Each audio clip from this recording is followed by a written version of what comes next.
Thank you. Okay, so our contemplation today is actually a simple one. The topic is fairly simple, and we'll just take examples of these and few verses about what we want to contemplate about. So the verse is from the first epistle of St. Peter, chapter 3, where he says, "But even if you should suffer for righteousness' sake, you are blessed. And do not be afraid of their threats, nor be troubled." And then in verse 17, he continues, "For it is better, if it is the will of God, to suffer for doing good than for doing evil." So the point of our reflection is essentially, do I do the right thing only when it is a convenience, or also when I have to pay a price for my integrity? Meaning, when I display honesty, is it only when it's convenient for me to do so?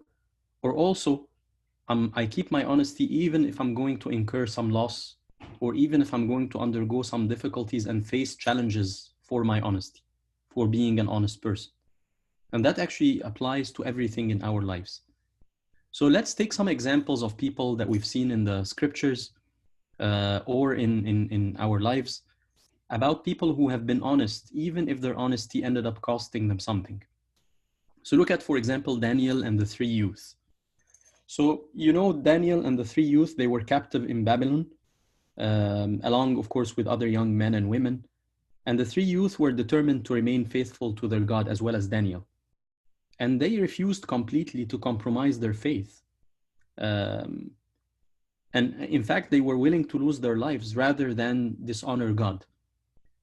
As an example of this, at one time, we know that they were tested by the king. They were given a command to bow down and worship the gold image of the king, or to be thrown in the furnace of fire if they refused. And we know that the three youth came to the king and they told him that the God we worship can save us from the flaming fire.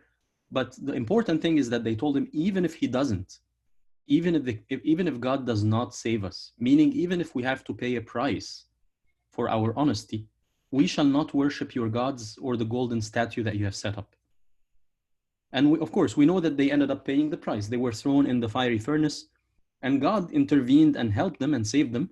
But it didn't have to be the case, but they paid the price.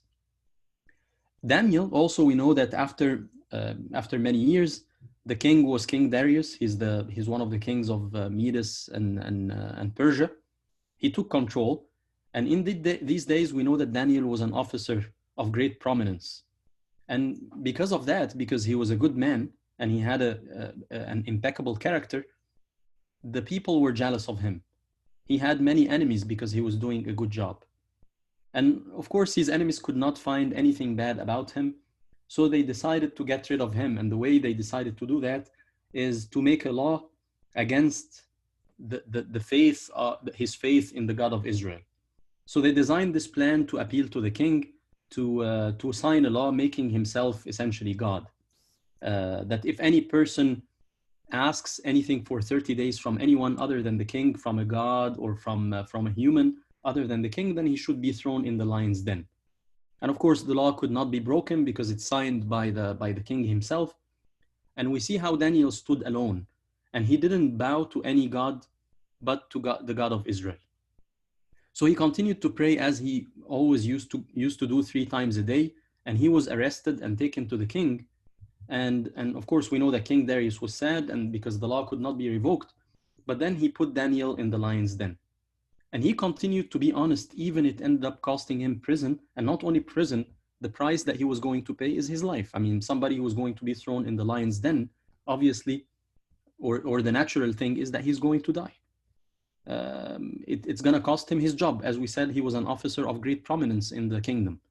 But he did not care about these things. And we know, of course, that God, in this case, also ended up saving him and sent the angels, and he was not eaten by the lions. But he was willing to pay the price of his honesty.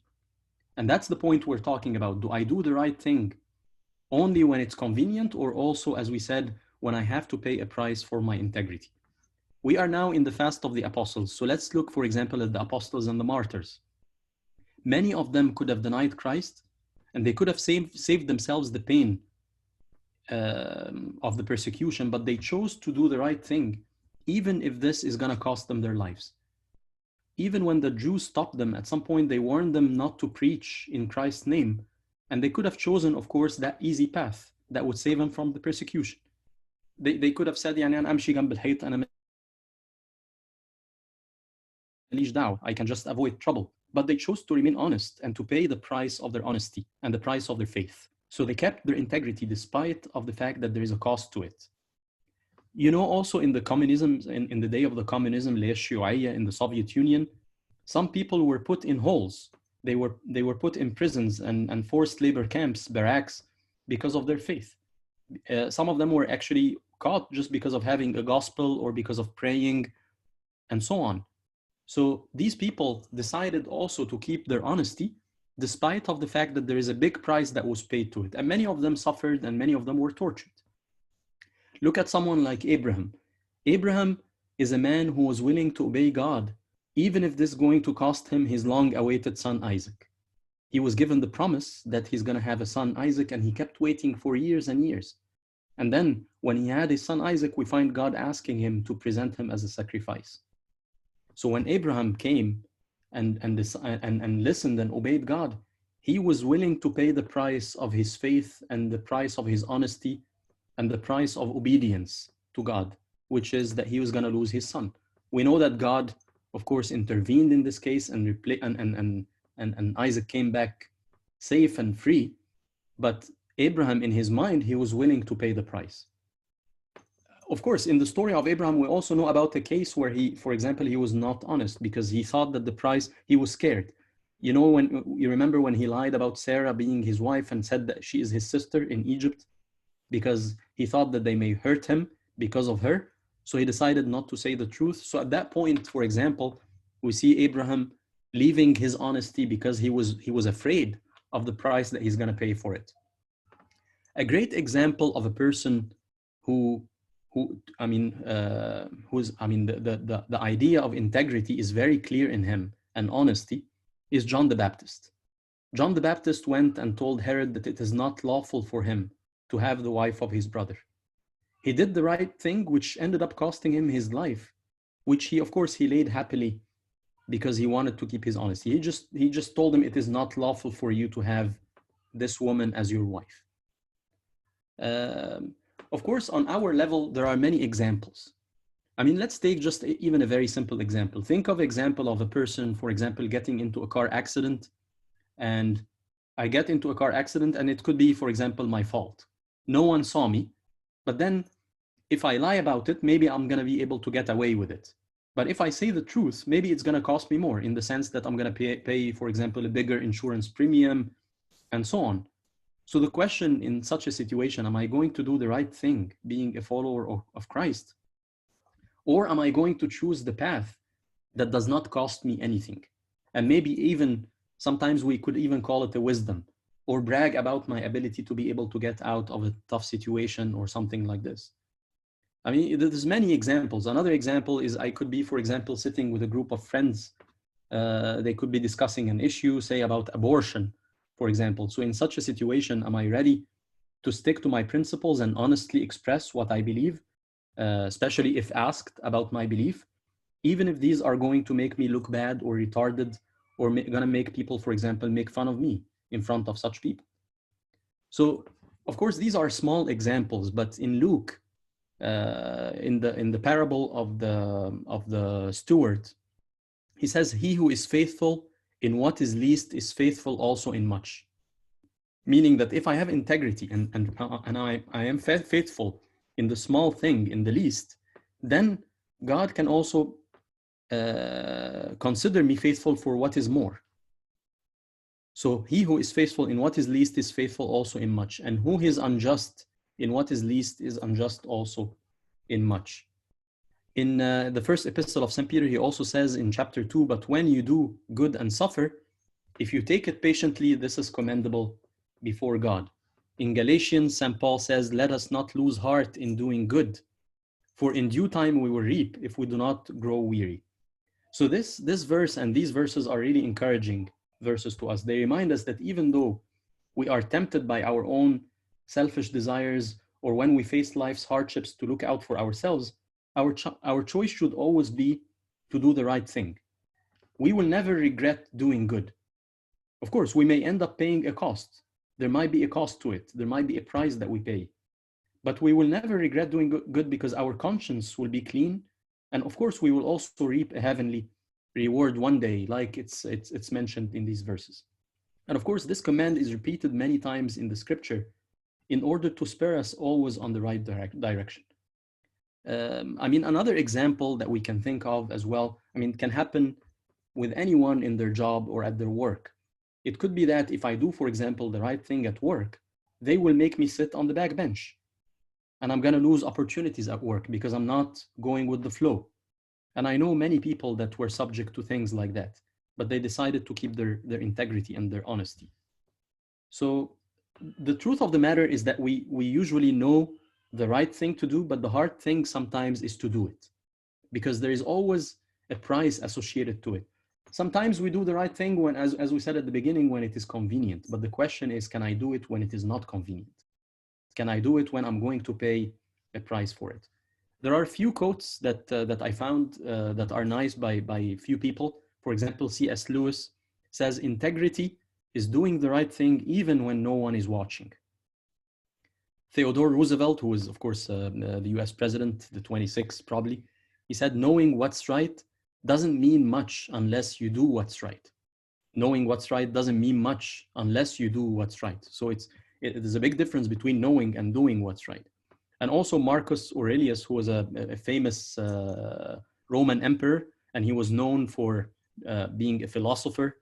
He says, just that you do the right thing, just that you do the right thing. The rest doesn't matter. Cold or warm, tired or well-rested, despised or honored. So the most important thing is that I do the right thing. So these are just some nice quotes to remind us of this point. I want to end with this nice verse from Matthew, from the Sermon on the Mount, where Christ says, blessed are those who are persecuted for righteousness' sake, for theirs is the kingdom of heaven. So sometimes we understand persecuted for righteousness' sake as being somebody who's really undergoing persecution for Christ. For example, his life is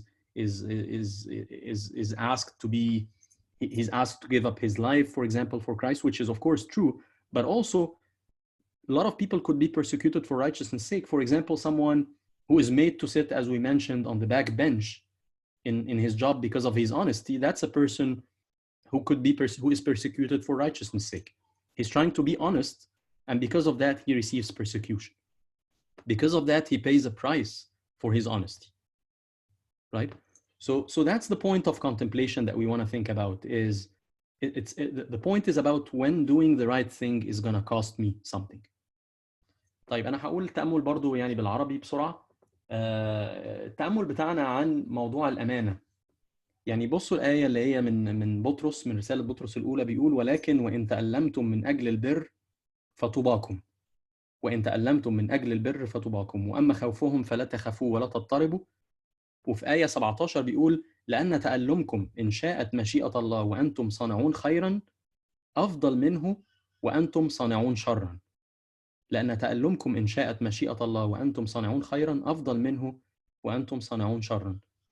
فالنقطة اللي بنتكلم فيها النهاردة هي نقطة، هل أنا ببقى أمين بس لما تكون الأمانة دي مش بتكلفني حاجة، ولا برضو هفضل أمين لما يكون في تمن هيدفع من أجل الأمانة دي؟ يعني لو كنت هخسر حاجة، أو كنت هعدي مثلا في موقف صعب، أو هواجه مثلا تحديات معينة بسبب الأمانة بتاعتي. وفي الأمثلة اللي اتكلمنا عليها، مثل دانيال مثلا والثلاث فتية. احنا عارفين الثلاث فتية اترموا في أتون النار علشان مش عايزين يكيبوا يعني الأمانة بتاعتهم. They want to keep their honesty.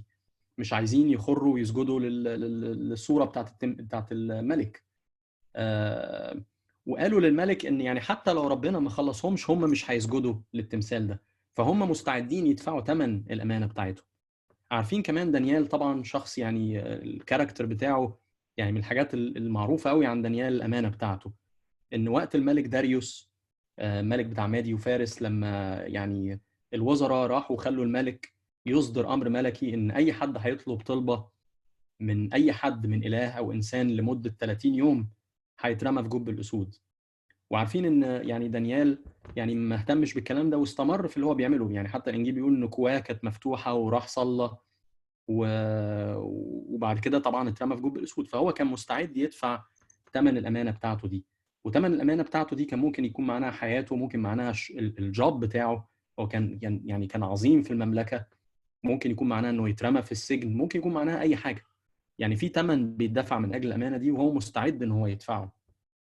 وهو ده معنى الامانه. الامانه لما بتكون سهله مش هي دي الامانه.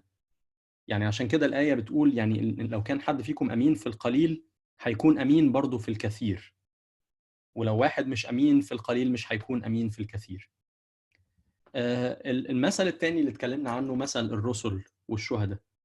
الرسل والشهداء كان قدامهم طبعا انهم يختاروا سكه تانية. كان ممكن يختاروا السكه اللي هي ما فيهاش التعب، ما فيهاش الالم، يعني ما كانش في حاجه بتجبرهم ان هم يختاروا السكه دي، لكن هم اختاروا ان هم يفضلوا امنا للشهاده بتاعتهم وللانجيل اللي بيشهدوا ليه، ويدفعوا ثمن الامانه بتاعتهم دي حتى لو كان ثمن الامانه هو حياتهم. في وقت الشيوعيه في روسيا كان في ناس كتير، يعني في مثلا من القصص المشهوره قوي قصه فاضل ارساني. يعني نشوف وقت الشيوعيه في روسيا وقت ستالين ازاي ناس كانت بتترمى يعني في خنادق، وناس كانت بتتحط في كامبس وبتتسجن. وكانت يعني اي حد مثلا ماسك انجيل او حد كان بيصلي كان يعني بيتبهدل. لكن في ناس كانت يعني بتحفظ امانتها حتى رغم ان هم بيدفعوا ثمن الامانه دي. وده طبعا موضوع مش سهل، لان احنا يعني كتير بنخاف، يعني كتير الشخص بيخاف. وساعتها يبان ان هو يعني ممكن يتنازل عن الامانه دي شويه. في حياه ابراهيم شفنا حكايات كتير تدل على امانته. مثلا الحكايه بتاعت اسحاق، ذبح اسحاق.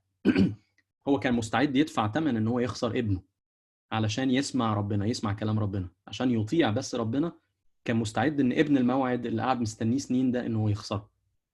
يوحنا المعمدان راح قال للملك هيرودس، قال له لا يحل لك ان تكون لك امرأة اخيك، ودفع ثمن الامانة دي. ثمن الامانة دي كانت حياته، اتقطعت رقبته. فكنا بندي يعني بعض الامثلة على مثالنا احنا. يعني انا مثلا ممكن في امور مثلا ممكن الواحد يعني ما يبقاش فيه امين فيها ويعتبر نفسه كمان فهلوي. يعني كلمة فهلوة دي احنا بنستعملها كتير. يعني كنا مثلا بندي الاكزامبل بتاع مثلا واحد عمل حادثة ومحدش شافه، ممكن يعني خلاص يخبي على الموضوع، وممكن ان هو يكون امين ويقول ان هو عمل ايه. فطبعا لو الواحد خبى يعني ممكن يفتكر ان هو فهلوي، وعرف ان هو مثلا ما يدفعش انشورنس كتير.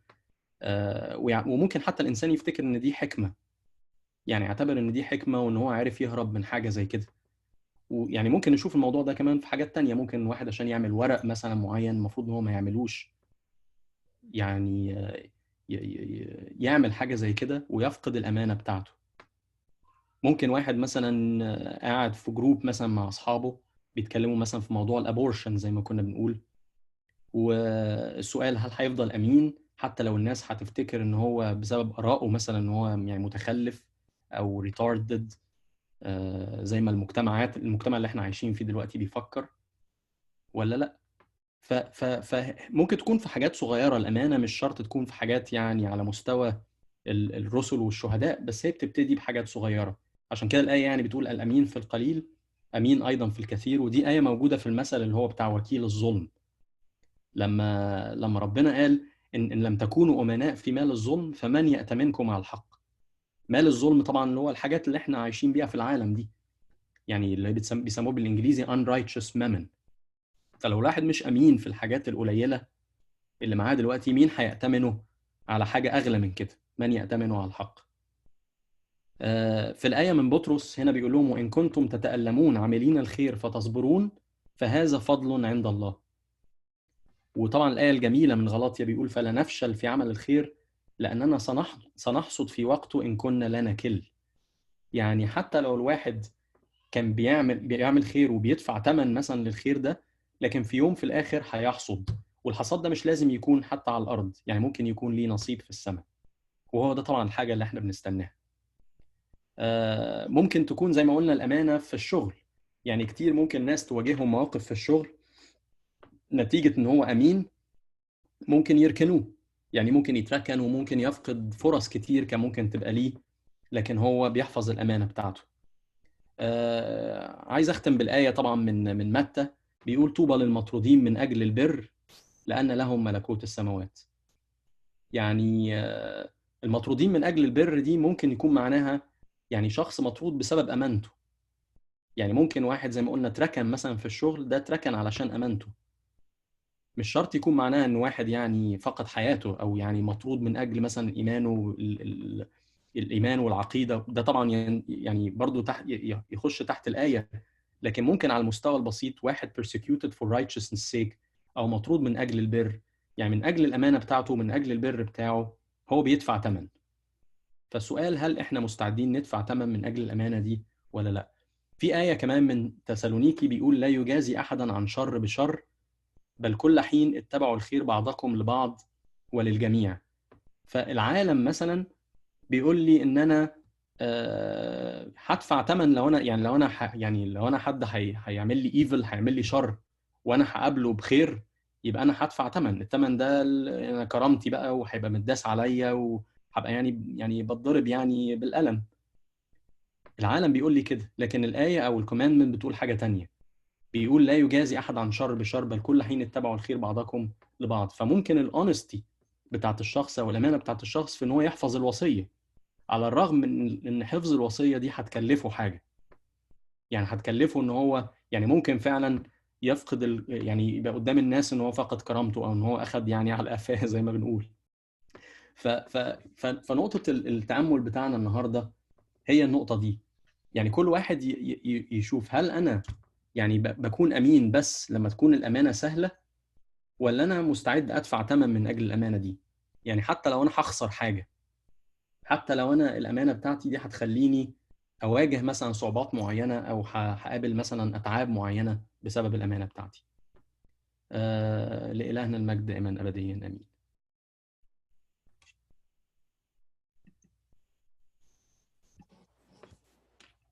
طيب، سلام لكم. سلام يا حبيبي، سلام يا جورج.